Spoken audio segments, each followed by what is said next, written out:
You know what I'm most excited to see about this is talking about like, because this is like the prequel set or whatever based around More the Hobbit feet. Oh, well, sorry, dude.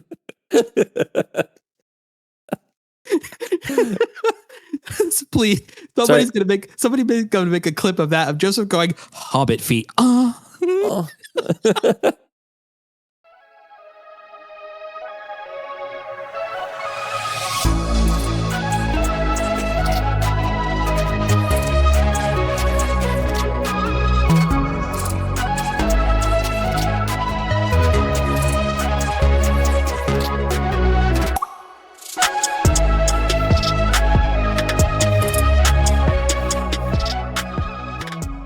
Guys, the time is upon us once more to put on our rose-colored glasses and peer into the future of what is in stake for us as Magic players.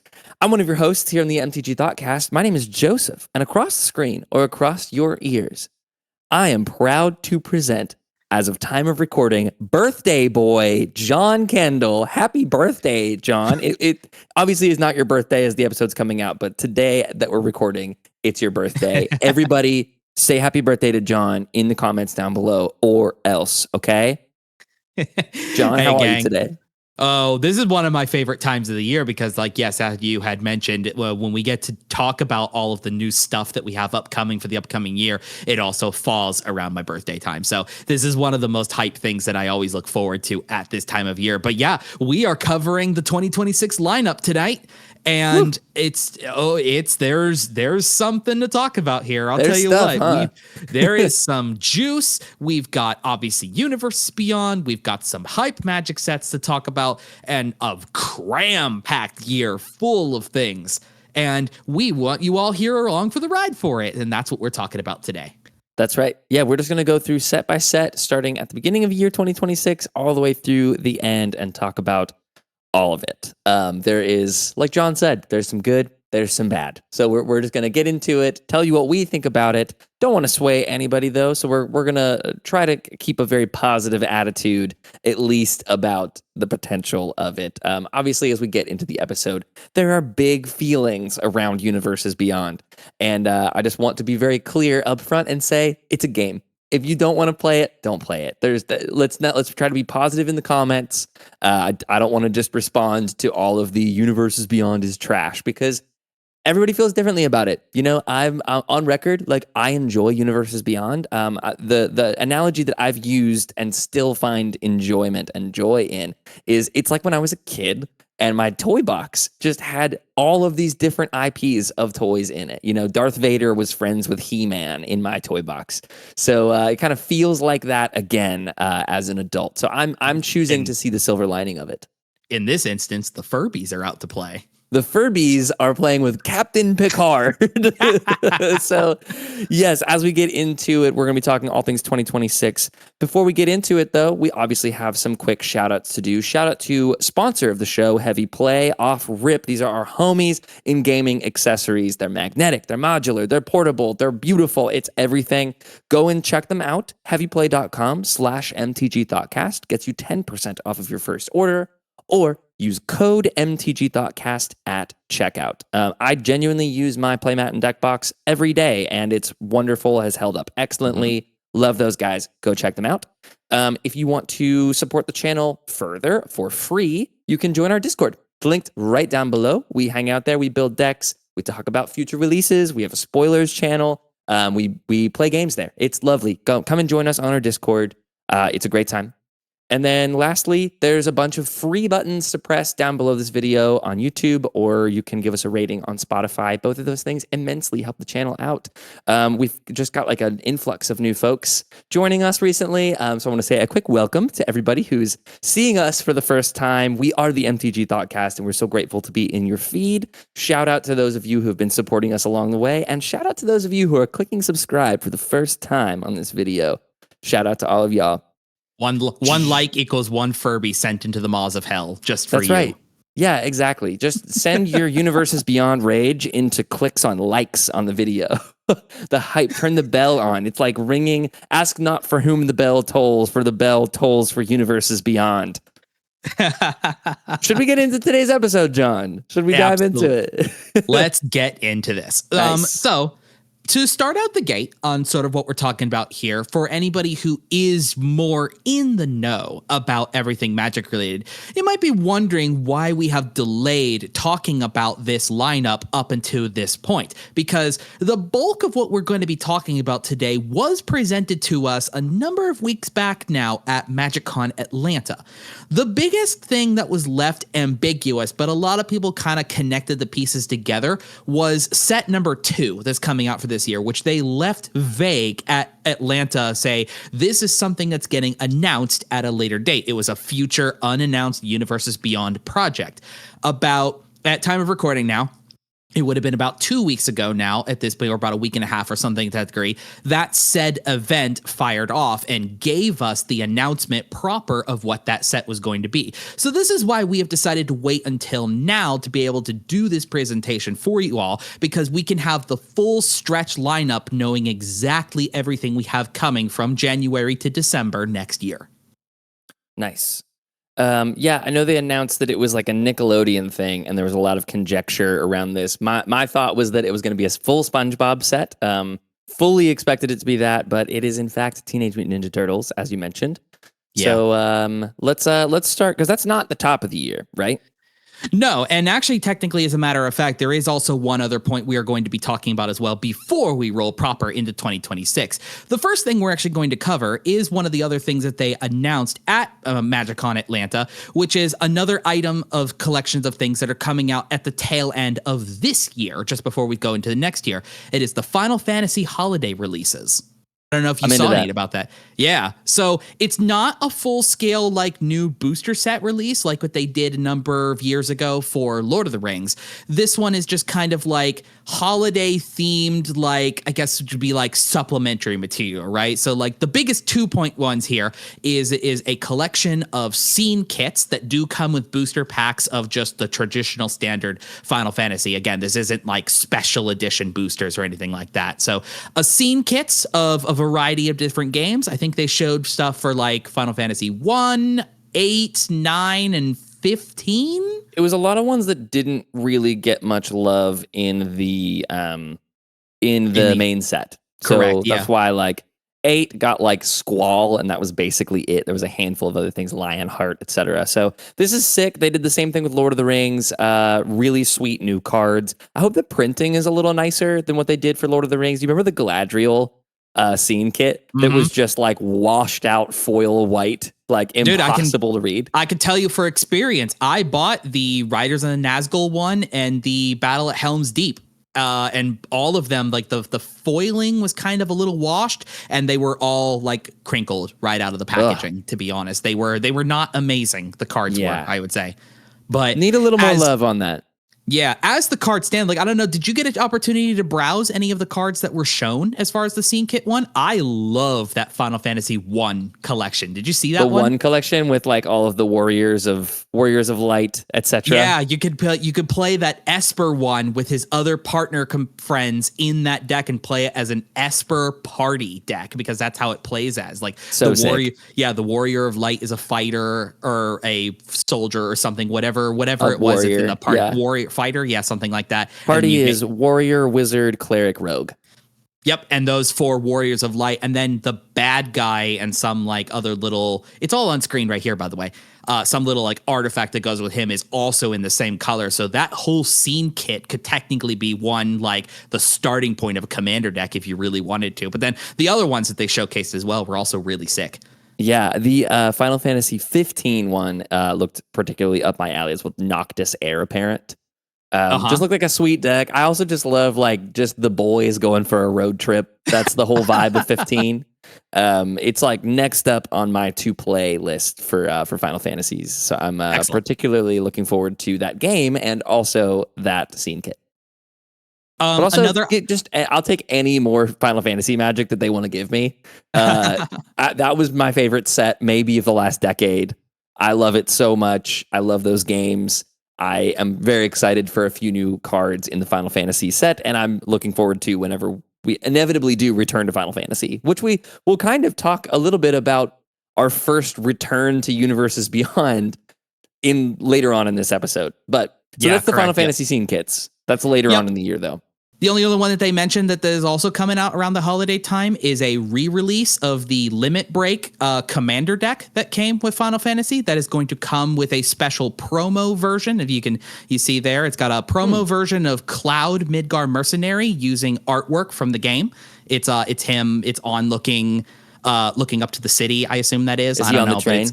No, it's with, I think it's the box art. He's got the sword behind him looking up. Yeah. So you get that. So just a re-release of that set. Just that one. Yes, just that one. It's just with its additions is the promo of Midgar Mercenary. That is the mono white Cloud, and a redemption code for the PC version of Final Fantasy VII. Oh, that's really sick. That's awesome. More people need to play that game. It's one of the greatest games ever made.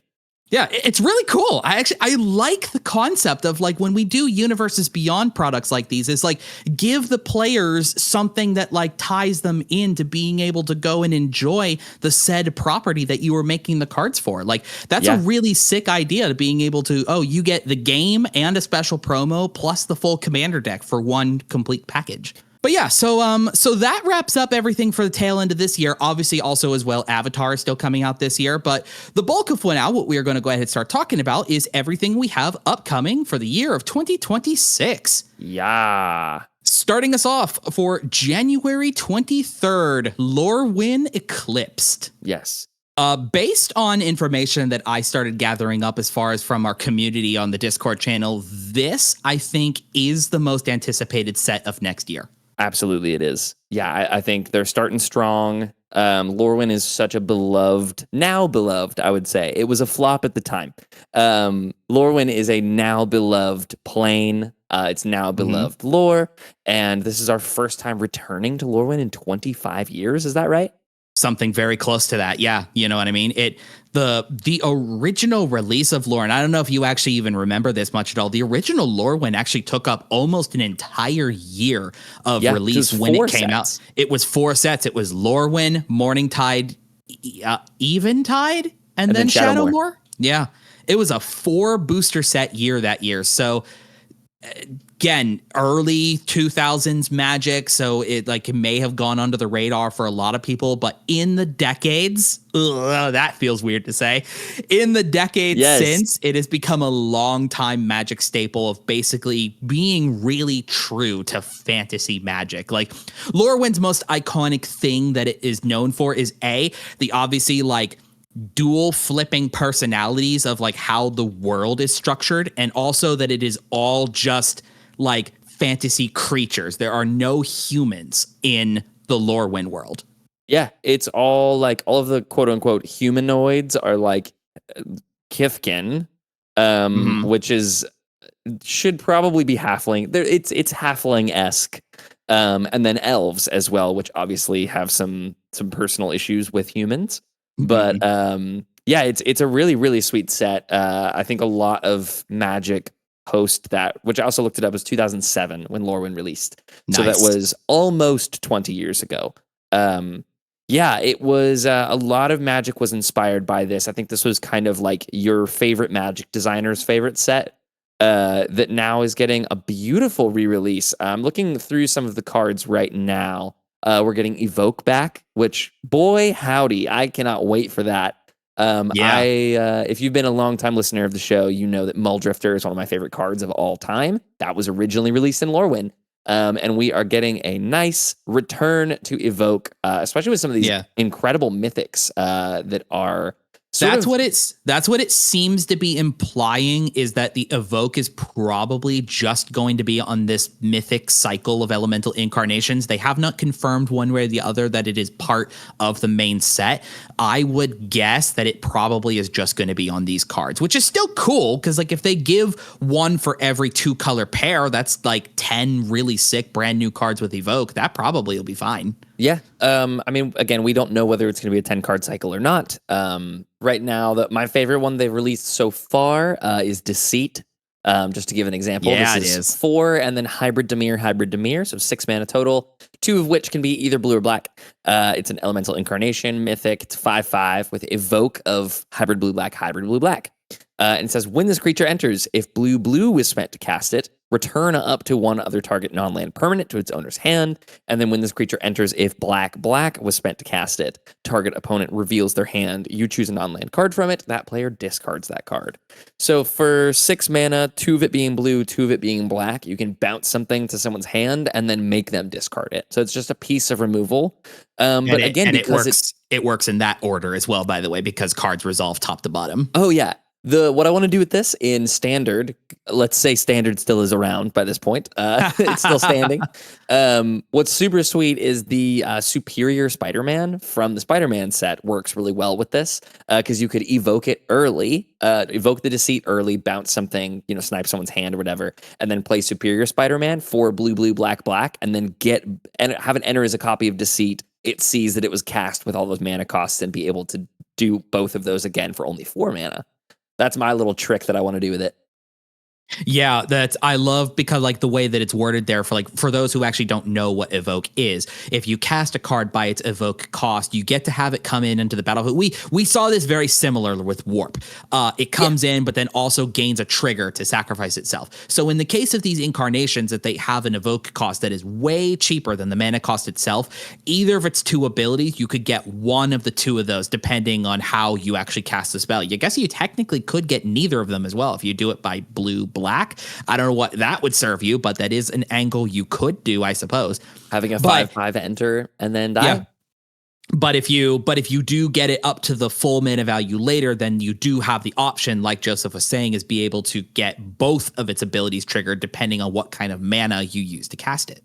Yeah. The other big thing with Lorwyn is we're getting the finish of the Shocklands reprints. Yep. So we were wrong about the Avatar print, it turns out. I was so sure.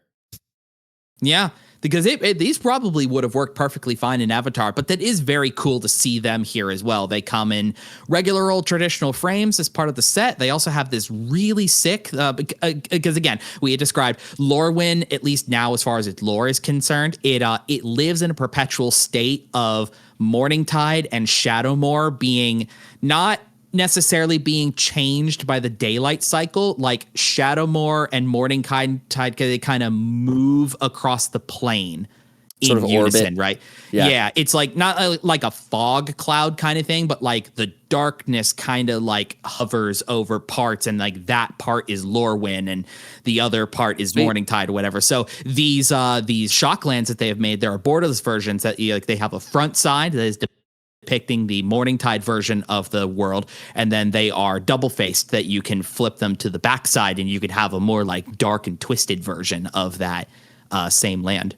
But we have all kinds of other sick previews and stuff. We also know off Dome that Lorwyn Eclipsed is coming with 2 commander decks. There is a Morningtide themed deck with the 5-color elementals and a Shadowmoor themed deck with Jund -1 counters. Dude, and people have been asking for a Jund -1/-1 counters commander for so long. So I would expect that to be snapped up. If you're looking for that commander, if you're looking for that commander deck, now's your time to probably pre-order those. Also, I want to go on record, speaking of pre-orders, I'm not a pre-orderer. I think that pre-ordering should not typically be done.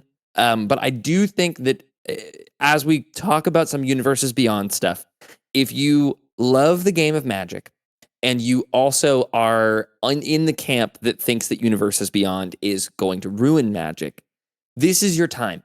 Use Lorwyn to pre-order and show Wizards with your wallet. If you're already going to buy all this stuff anyway, pre-order the precons, pre-order a booster box, whatever. Pre-order them through your LGS. Go to them, talk to the owner, pre-order your boxes and your stuff through them. That will be the easiest way for Wizards to collect that data and go, oh, wow, people really like in-universe prints of stuff. So this is an excellent time. Like I said, people have been looking forward to that. This is another 5-color precon. I can't condone that personally, but man, they're really going at it. Not the last time not the only one we're talking about. Nope. But yeah, I mean, reasonably so. This set looks absolutely gorgeous. It's going to have elves in it. It's going to have Kifkin. It's going to have shapeshifters where Changeling is back again. Yeah.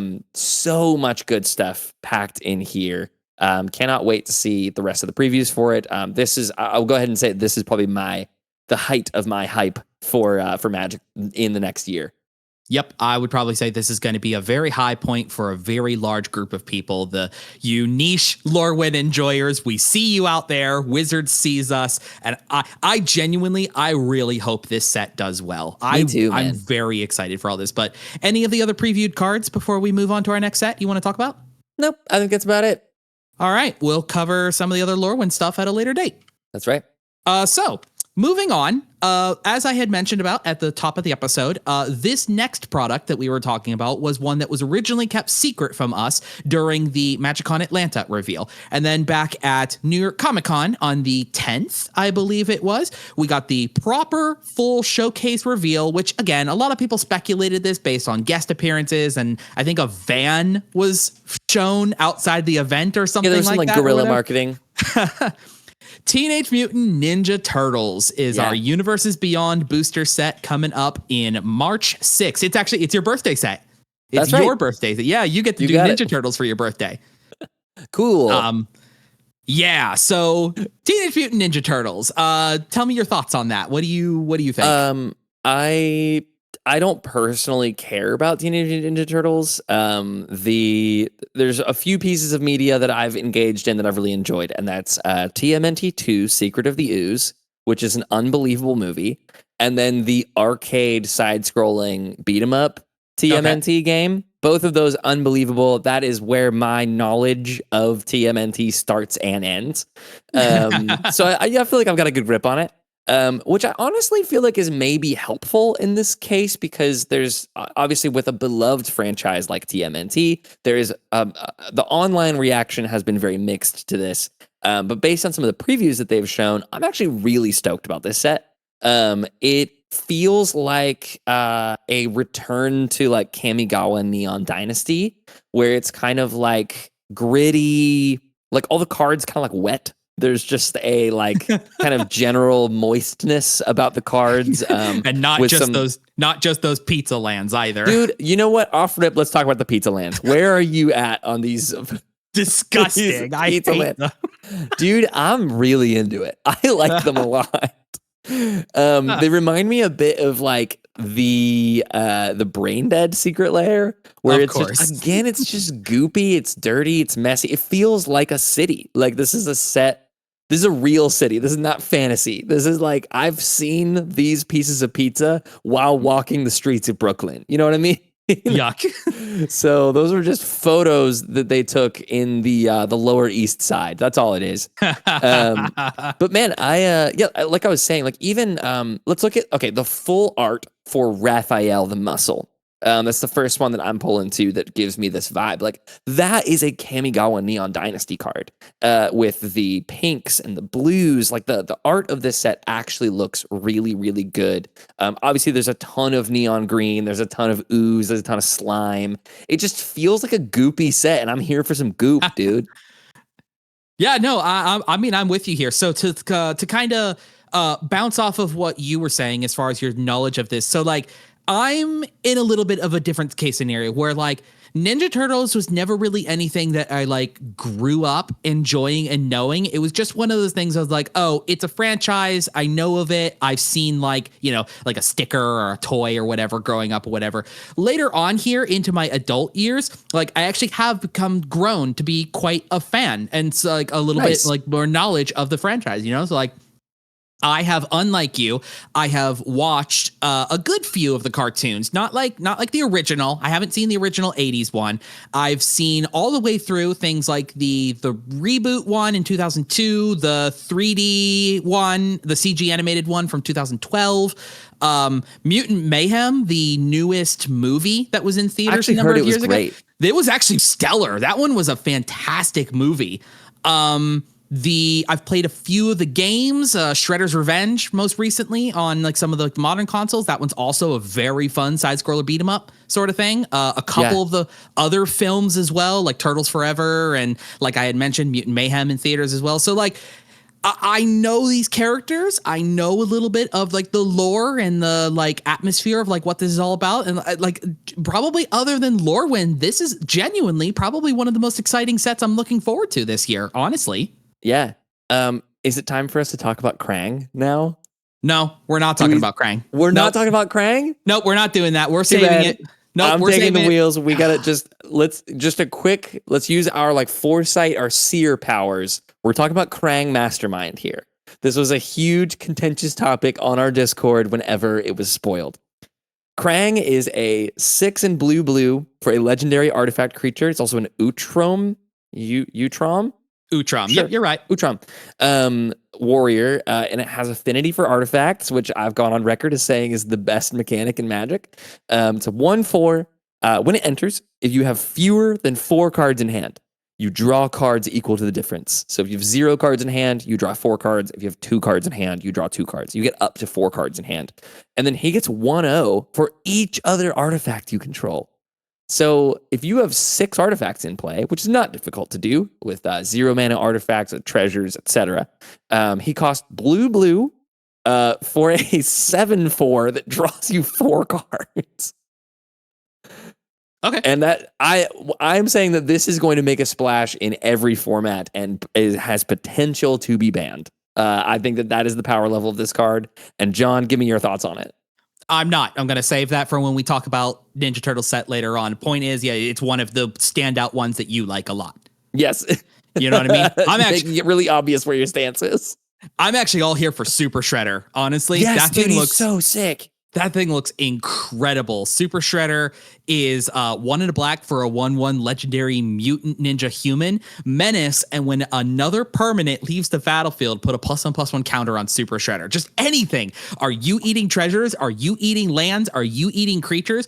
Are your opponents eating creatures? Are they bouncing creatures? Are they sacrificing permanents of any kind? Did you have an opponent lose the game during the middle of your commander? It was something I learned just recently about it. If you're in a multiplayer game and one person of your pod loses, Super Shredder will see every permanent they had as leaving the battlefield. That is insane to me. This is, if you're playing like Two-Headed Giant, you can have a strategy of your teammates scooping to at instant speed to put like 20 +1/+1 counters on this before damage goes through. It's mental, dude. I love it. He's crazy. This is the best Tarmogoyf they've ever printed, that's for sure. All right, so to not keep lingering on Ninja Turtles too terribly much, the most notable, interesting other things that are coming out with this set is a single commander deck, which is very interesting and weird. It's not even like you don't get another deck to play against this one. It is just a standalone 5-color Turtles deck. Just 2 5-color decks right after each other. I think is giving people the wrong idea. I'm a 5-color hater, just to be clear. I don't think people should be playing 5-color decks. I think that's the wrong way to play Magic. I'm here for it, honestly, dude. I think I'm in for it. You're in for the turtle power? Yeah, I think it's really sick, honestly, because like, again, we will dive into specifics about the deck itself when we approach the release season of it. But the point of it is you have a commander out of the box that you can play it as 5-color, but then all the turtles and Splinter have the option to like partner with each other. So you can mix and match color combos in a variety of different colors outside of 5-color. You know, you can do like... It almost seems like a very small commander set that they're printing for it. That they're just giving to you in a package if you want to play it all together. Then, like you said, I'm so here for new versions of partner. I love limited partners. Like, obviously, it started with partners with. So the fact that this one's, what's it called? Character select, right? Yep, character select. Yeah, it makes me feel, again, it makes me feel like it's the arcade game that you're just picking like your 2 to make a combo, but it's any of them that have character select can be partners. It's like Doctor's Companion or it's like Friends Forever. Really, really sick. Love that. That's TMNT. The other new thing that's coming out alongside with Ninja Turtles is a co-op box, which I know you were very stoked for. I'm so in on that. I think that co-op games, which I will say that Lorcana really capitalized on really early. This is another card game that is inferior to Magic. It is. They did these co-op boxes where you build decks and play against sort of an automated deck, and it is so much fun. I think it's a blast. It's a really great way to teach people the game because you're on their team. So you are not only teaching them how to play, but you're incentivized to teach your partner to play with good strategy. So rather than like, okay, well, I'm going to pretend that I don't know that's in your hand. I'm going to tell you how to do this to beat me. So, the whole thing. You're just like, hey, we're on the same team. We're partnered up. I'm going to teach you the good strategies so that we can beat this deck together. It's a really, really fun time. And I love these sort of offshoot, sort of spin-off products a lot. Yep. Excellent. So very excited to look forward to see what else is coming up in that. So we move away then from the streets of New York into the college campuses of Wizard School. Yeah, we go to upstate New York. Yeah, so the return to the plane of Arcavios with Secrets of Strixhaven coming out in April 2026. Nice. We are at a point here now as far as like talking about the releases. Nothing else has really been previewed as far as cards are concerned. So yeah, the rest we're of talking about ideas. Yep. The rest of what we're going to be talking about is just basically what they have told us as far as like what the overall vibe and the theme of that set is going to be and just kind of what our general consensus is. So talk to me about Strixhaven, Joseph. Were you an enjoyer of the original set? I liked it a lot. Strixhaven, this was sort of the like quote unquote Harry Potter set. And this is now, so that was Sorcerer's Stone, and this is Chamber of Secrets, is sort of what I understand. Something to that degree, yeah. There's going to be some sort of mystery unraveling, which I also love, like a sort of mystery thriller set. Some of the vibe around it feels a little Duskmorn-y, in that they're kind of doing sort of the horror secrets of, it's the secrets of Strixhaven. Yeah, so what they underbelly of the college. Not necessarily like the actual college itself. What they said is that sort of the vibe of this set is going to be kind of more exploring the plane, right? Because like Arcavios, is the plane itself, right? The original set was called Strixhaven, and that was just the college campuses. Yeah. And that is what the original booster set focused on. This set, according to what they have said, is that not only is going to have a little bit of those like the schoolhouses themselves are a part of this, but this is also more kind of like exploring out the world of like what Arcavios as a plane is. Yeah. I think that's really sweet. The original Strixhaven set brought some really sweet new strategies to different 2-color pairs. Like the think of like Adrix and Nev. That was from the original Strixhaven. Blue-green tokens, yep. Yes, Simic tokens into the limelight, as well as these like fractal tokens. It was so based around math and scaling things based on power and based on toughness and things like that. Number of cards in your hand. Just interesting ways to do that. The Boros played around with the graveyard a lot. Like it was allowed like it spell slinging from your graveyard, making spirit tokens. It cared specifically about artifacts in your graveyard. That's right. Yes, because it was like paleontology. Lore hold, yep. Yes. And then like the Ink Shield. Silver Quill. The Silver Quill. Yeah, the only thing I ever think of is Ink Shield. Unbelievable card. Doing this like white, black, not group hug, but sort of politics. Like it almost was the Silver Quill cared about the timing of spells. They had a lot of spells that cared about either life gain, life loss, but they also cared about specifically there was a big collection of cards in the original who cared about like if you cast this spell at a particular time. Like one off dome I could think of, it was a removal spell that it cost 2 less if you cast it at your end step. Yeah, so fascinating. So I really hope that they dig deeper into some of those designs and really widen the design space, because it was Strixhaven kind of marked one of the first times that Boros started to become good in Commander, with a lot of the lore hold stuff. With what's the elephant's name? I can never remember him. The Planeswalker. Quintorius Khan. Yes, this whole like casting things from different places. Just a really, really sweet set, really sweet color combo. I'm always looking for more Boros shenanigans, and Strixhaven brought a lot of that. I'm really hoping that Secrets of Strixhaven doubles down on some of the interesting intricacies of those 2-color pairs that they had in the first set. Yeah, I know we have a lot of our friends in our Discord community who are very big fans of our Strixhaven world, the Wizard School. I'd say for myself personally, I like the Strixhaven set as far as like the cards are concerned. The overall vibe, it's not my favorite world. Like, I guess pretty it don't small. Yeah, like Wizard School kind of tends to lead itself towards what we know in pop culture as Wizard School, and that kind of stuff doesn't really vibe with me. I've never been a Harry Potter enjoyer, so the not Harry Potter is just kind of, it's been whatever. Yeah, it's off-brand of something that you wouldn't partake in anyway. Correct. Yep. So yeah, that's Secrets of Strixhaven. So like I said, that comes out in April. Nice. We're not even at the halfway point of the year, right? And we've not talked yet. about 3 releases, all, mind you, standard legal releases.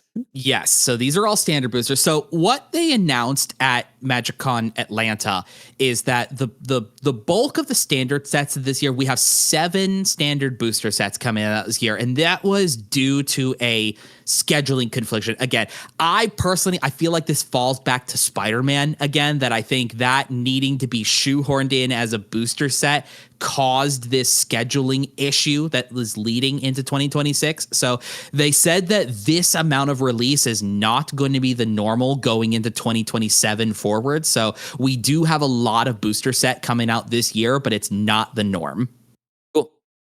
Yeah, it's frustrating for sure, because we were just immediately told, hey, we're switching to 3 universes beyond, 3 in universe. And then under 6 months later from that announcement, it's, oh, by the way, we actually have 4 universes beyond and 3 in universe in 2026. Don't worry, that's not the standard. So it feels like there's a lot of miscommunications going on in upper management at WotC right now, which I'm sure, like, I'm personally blaming the Hasbro shareholders for this, for continuing to squeeze every dollar out of Magic that they can to prop up Mr. Potato Head as an IP. So it's very frustrating. I am on team. We need to just spin off WotC into its own company again and just let Hasbro go bankrupt and get bought by somebody else who could probably take better care of it than Magic the Gathering can. Really frustrating. But yeah, like you said, 7 standard releases in this year. We've talked about 3 of them. What's the next one? Well, speaking of everything that's at fault of Spider-Man, Marvel Superheroes. Oh, baby, we're so back. Yeah, so this just, I mean, I boggled on this one that, like, they set us the bar of, like, oh, they've done an entire set for an entire character. We have now just jumped ship almost entirely. Like, oh, by the way, here is the entire rest of every other Marvel comic character you've ever known. I'll tell you what is, like, boggling to me is this is now our 2nd Marvel set, no plot in either of them. It's just purely, here's what this character looks like as a Magic card. Like, it feels like Secret Lair, the set.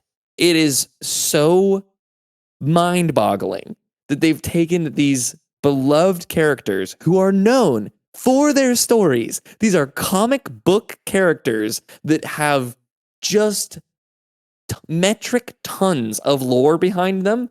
And they're going, well, what if we put a Captain America shield on it? It's so bizarre to me because, like, we still don't know why the Soul Stone was in Spider-Man, because there was no plot behind it. And we've got 5 more stones to go. 2 more Marvel sets. 2 of them don't have plot. So we're just getting dropped Soul Stones into Magic with no reasoning behind it. Yeah. I mean, you're a Marvel guy. Tell me where your brain's at with this, because I'm not a Marvel guy. Right. Well, like, I think I said that just, like, the jump in character quality, you know what I mean? Like, I would have expected that, like, we would have scaled up a little bit at a time. Now, this might just be coming from somebody who the bulk of my Marvel enjoyment has been as a moviegoer. Like, I go on record and say that, like, I have not read basically any comics. It's not that I'm a comic hater. I actually prefer, like, comic book appearances of Marvel characters, but, like, my consumption of it as a fan has pretty much just been movies and games, I would say. So, I guess my expectations would have been we would have ramped up a little bit, right? So like we had Spider-Man in his own little standalone little university thing. Like my expectation, I think, was going to be a set like this maybe would have just been, if we needed to do more heroes, it would have been maybe just Avengers. But Yeah. we've been shown with things like artwork and depicted whatever that, like we've got the full scale cast of like everything for villains.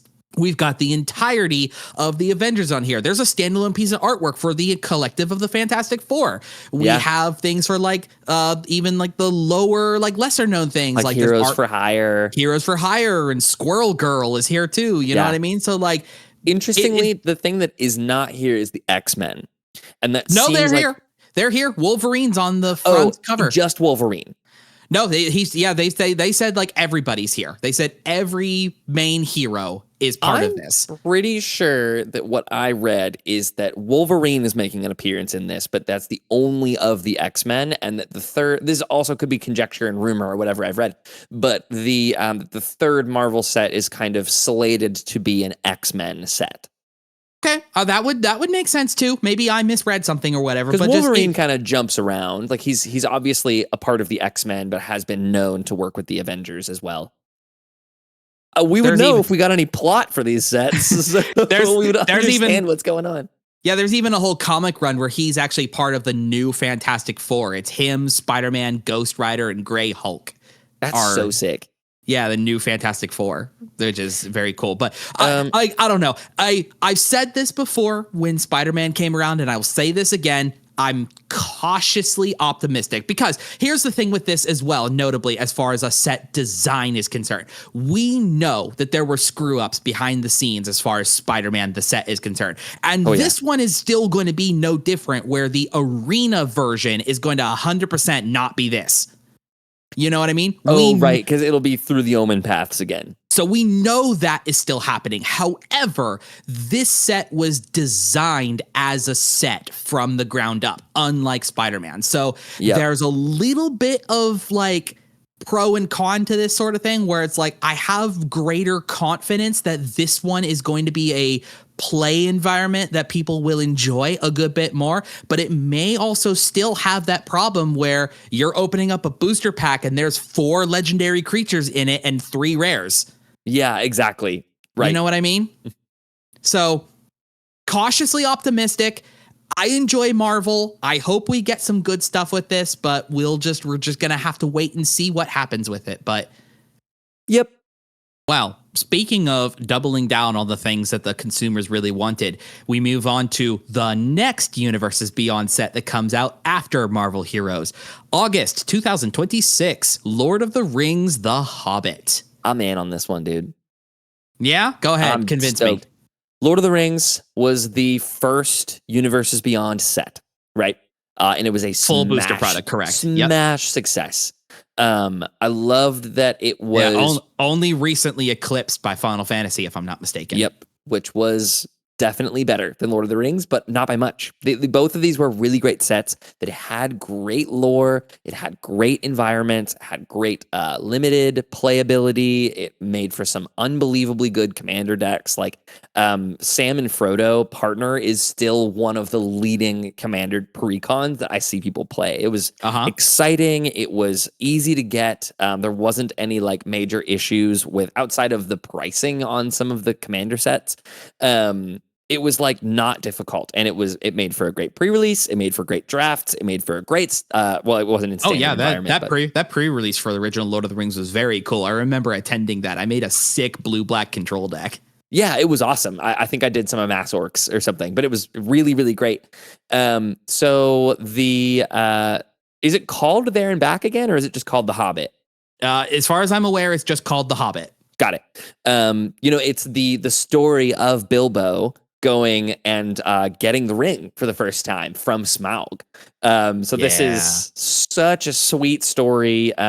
This also was OG Lord of the Rings. The Hobbit was written before Lord of the Rings. Lord of the Rings came out of The Hobbit. So it was written, it was a children's book. If you've not read The Hobbit, go read The Hobbit. It is just perfect. Really great fantasy. And I think why I'm excited about this is that Lord of the Rings felt like it fit into Magic's universe because at this point, fantasy is largely based on Lord of the Rings. It's the pinnacle. It is the keystone of what fantasy is in media.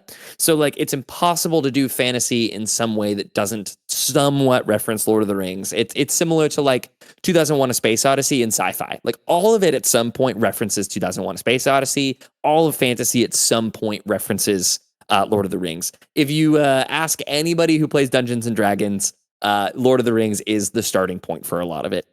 People want to build characters based off of Lord of the Rings. It's just so excellent, and the set was no different than that. It had such good flavor.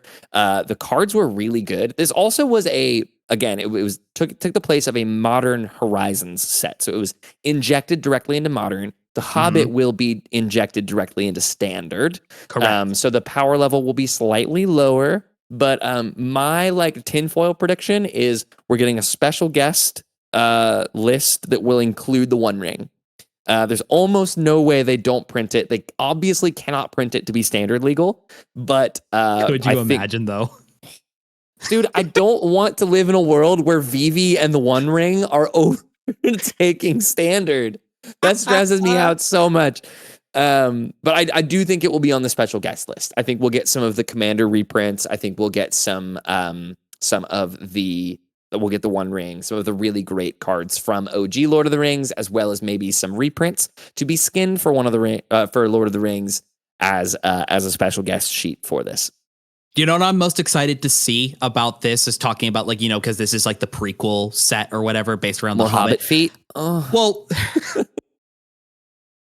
sorry, dude.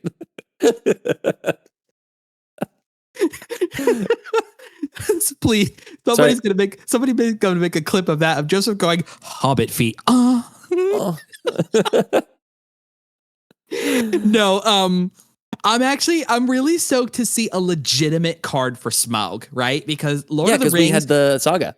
Yeah, the only card for Smaug that existed in the original set was just the token that was mated off of the saga called There and Back Again, So like, I'm real stoked to see what they actually do for that character as a legitimate card, or maybe multiple cards, I would assume.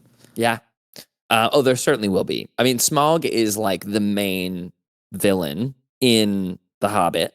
So it certainly will get multiple treatments across different rarities. I want to see how Bilbo is going to take him down, in MTG styles. He's going to cast Channel and Fireball to take him down. That's what I would do. Yeah. The Hobbit seems sweet. This is also, as I mentioned earlier in the episode, this is our first return to a Universes Beyond set. So this is now, contract has been renewed, guys. We are going back to Lord of the Rings, and it's interesting because one of the leading complaints about Universes Beyond is that they are locked behind a contract that we don't know anything about. So it sort of creates this pseudo reserved list of if they can't renew the contract with Final Fantasy, they can't reprint those cards. It's similar to how they couldn't put the Spider-Man cards on Arena. Like, obviously these contracts are like airtight, so there is this sort of idea that there is reserved list 2.0 for any of these massive Universes Beyond cards. Like, when are they going to reprint Vivi again? Like, they're just not going to get the opportunity to do that. It really comes down to names, because it's like, we have seen reprints of cards that have come out of Universes Beyond products. Like, one that jumps to my mind is from one of the Secret Lair commanders we had this year. There was a reprint of Raise the Palisade, right? Mm-hmm. That name was generic enough that they were able to reprint it. But exactly as the way you say, outside of special prints from sets like this, when can they do the One Ring? When can they give us Gandalf? And then even like into past sets as well, like, when would they ever print the Fourth Doctor? When would they ever give, the Chaos dude, whatever, from Warhammer? You know what I mean? If they have a specific tied name to that universe, you might never see those cards printed again. Right. Yeah. That's The Hobbit. That's all I feel about it. It's tough to talk about it right now, but that's what we're getting. Definitely for you, another one of those big hype ones, I suppose. Yeah, I'm pretty excited about this one for sure. Right. Moving on, we're hitting the tail end of the year here. This is stuff that we have very little information about, so we're going to keep going as best we can here.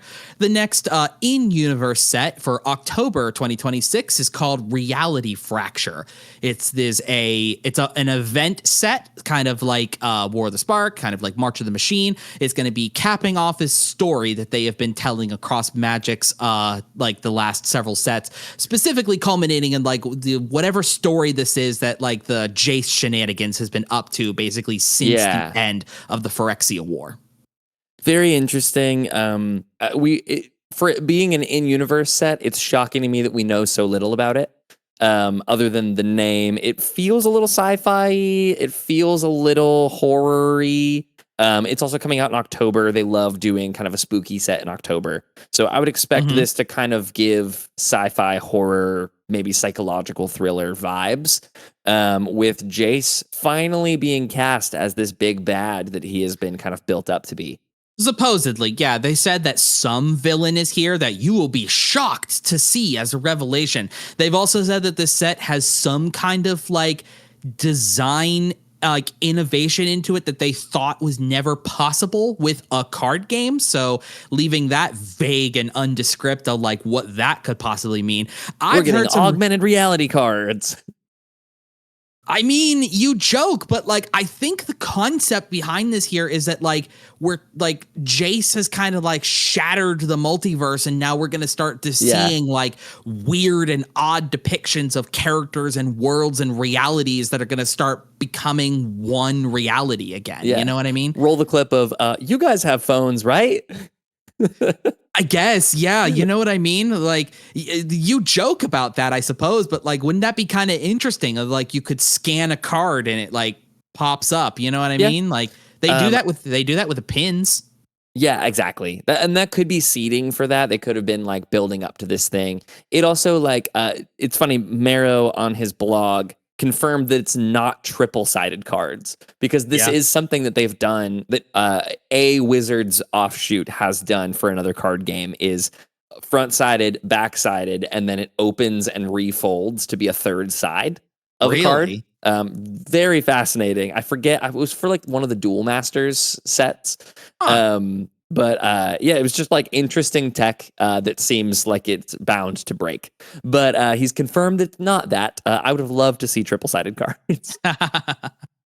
So they're keeping this set extremely secretive. It'll be the tail end of the story, and it will be the last one of that year for in-universe Magic sets, because we cap off 2026 in November with our last and final Universes Beyond set of the year, Star Trek.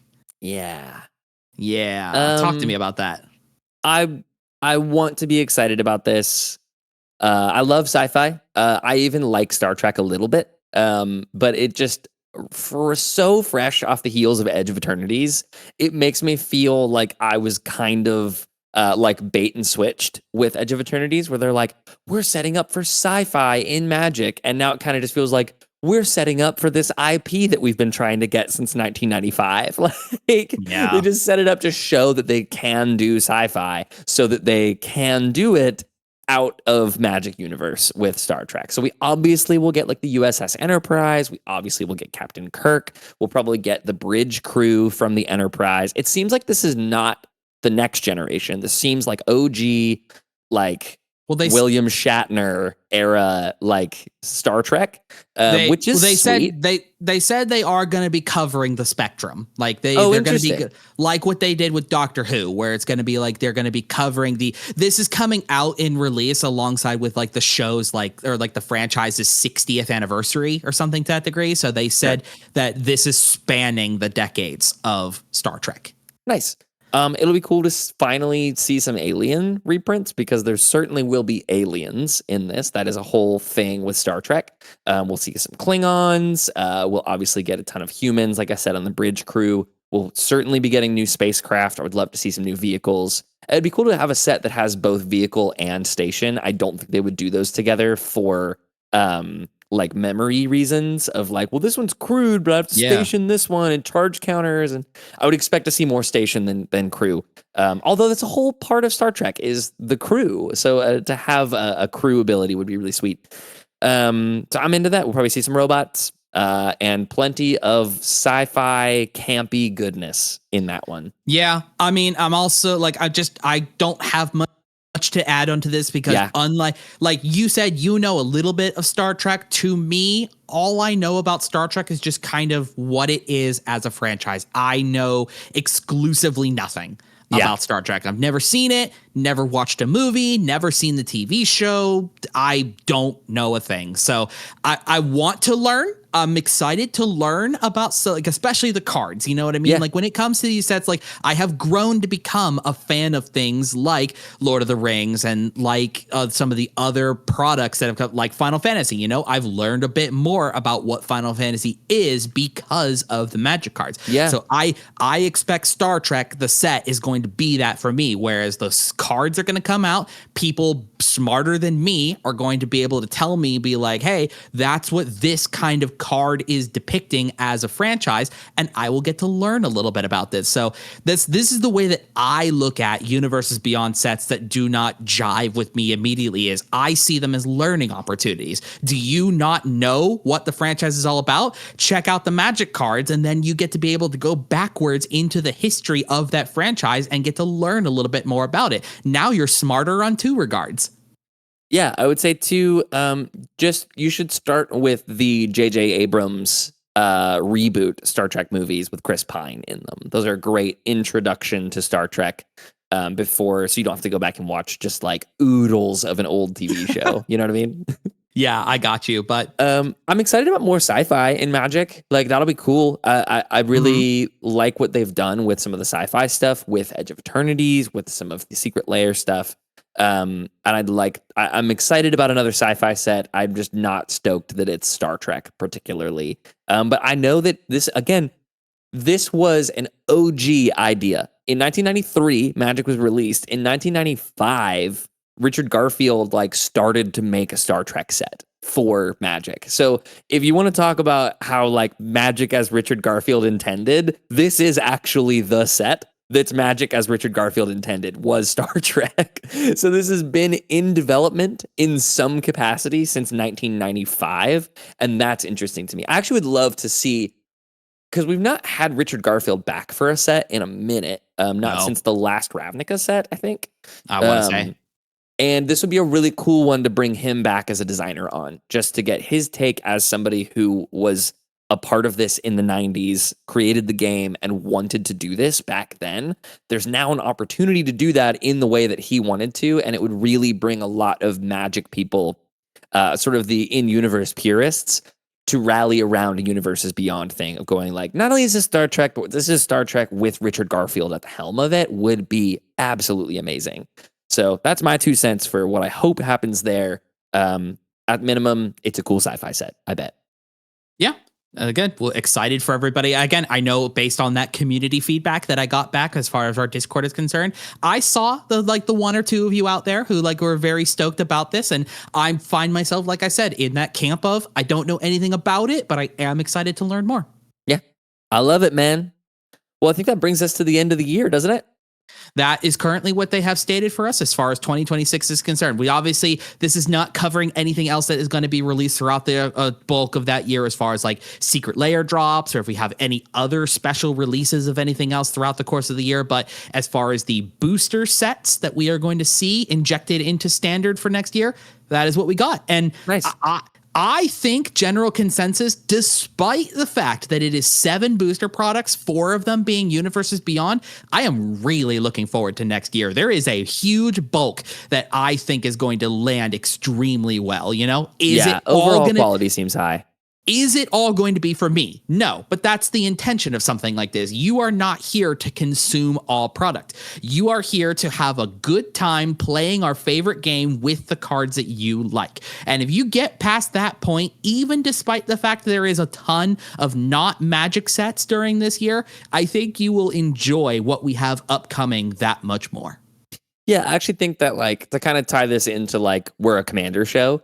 It's part of the reason why Commander is especially good right now, is that you can just choose to build a non-Universes Beyond Commander deck. You can you have control over that. And that's what sucks about playing standard right now, is that you have to have your VVs and you have to have your, all of your other Final Fantasy cards. And now as we're getting into Spider-Man and Avatar, like there are cards that impact standard that you can't choose to not have in your decks. So that's why, like, 2026 is the year of good commander. That's what I'm calling it. We're going to have some good commander in 2026. We're going to have whatever you want to do as far as commander, and then maybe some other options that we might be talking about coming up here pretty soon. But I'm stoked about it as well. I think that these are good sets. It's a lot. I'm curious to see how we feel midway through the year next year on product fatigue, because that obviously was a complaint prior to all of the Universes Beyond stuff. Was like, oh man, they're just churning out product. And now it's like, wow, they're churning out product and half of it is not for me. So I'm curious to see, when we're around May, June of next year, where we feel things have landed, and then, foreseeing the rest of the year from there. But there's, two sets. I think it's the TMNT into, what's the set after TMNT? Strixhaven. TMNT into Strixhaven, I believe, is only a month apart. Like it's like 5 weeks. It is a very short amount of time between sets. Which TMNT, is a small set, so they've already kind of set us up for, it's going to be a really quick spoiler season, and then the standard season, the release season for it is going to be pretty short, and then go straight into Lorwyn. So I see what they're trying to do. I really hope they get their footing and kind of figure out how to balance this well coming up soon. Yeah.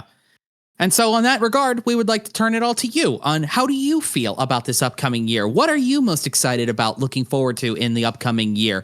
We would love to hear from you down in the comment section below about what booster set are you most excited for? What are you least excited for? Tell us all about it, what you think is coming up this year down there. You can also share all of your thoughts with us directly over on our Discord channel, totally free to join. We would just like to have more friends joining us in the community and share all your thoughts about the upcoming year. Plus, again, in the next couple weeks is going to be the Avatar preview. So if you want to stay up to date on that, be sure to hop on over there and join us for that. We also both are sharing on our social media platform, Blue Sky. You can find us at MTG Thoughtcast or at either of our individual channels, Joseph-Thoughtcast or myself at John-Thoughtcast. And so that Joseph can get his little bit of satisfaction every day, you can send him an email at mtgthoughtcast@gmail.com. That's right. Thanks for watching today. Thanks for being here. If you made it to the end of the episode, we really appreciate you being here. And we'll see you next time. We'll see you so soon right back here on the MTG Thoughtcast. Y'all have a good one.